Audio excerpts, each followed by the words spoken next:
น้ำท่วมผิวการจราจรนะครับตรงบริเวณหน้าการไฟฟ้าอำเภอกุดรัง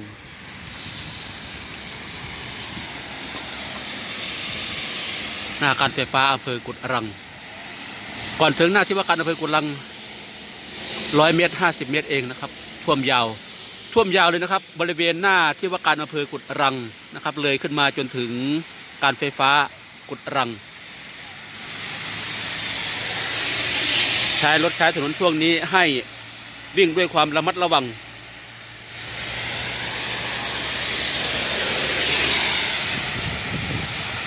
เพราะอาจทำให้เกิดอุบัติเหตุได้นะครับ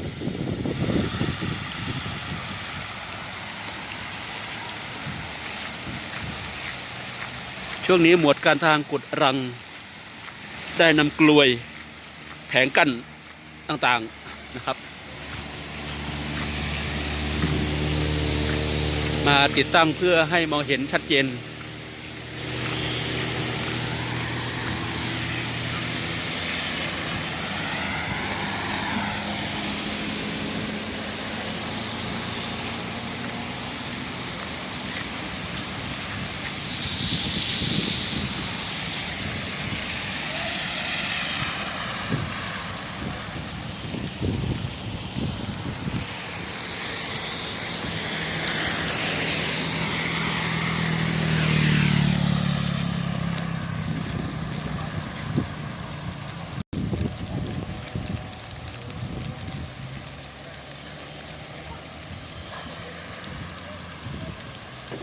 นาทีว่าการอำเภอกุดรังนะครับเวลาประมาณ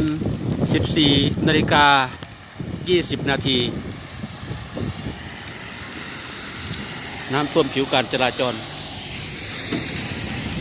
ให้ลดความเร็วของรถลง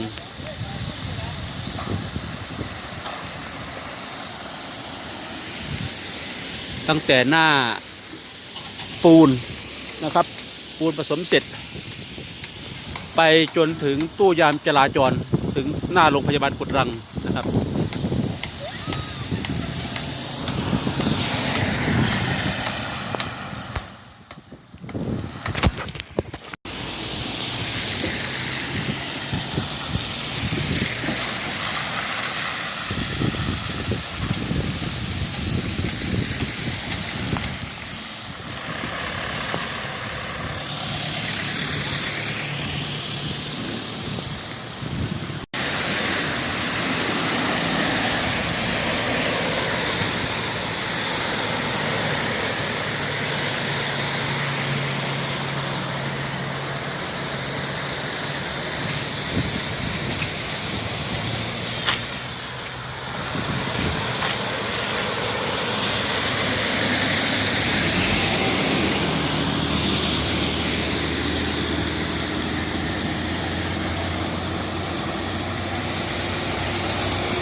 บริเวณหน้าก่อนถึง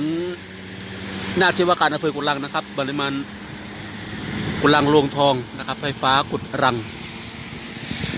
น้ำท่วมผิวการจราจรนะครับ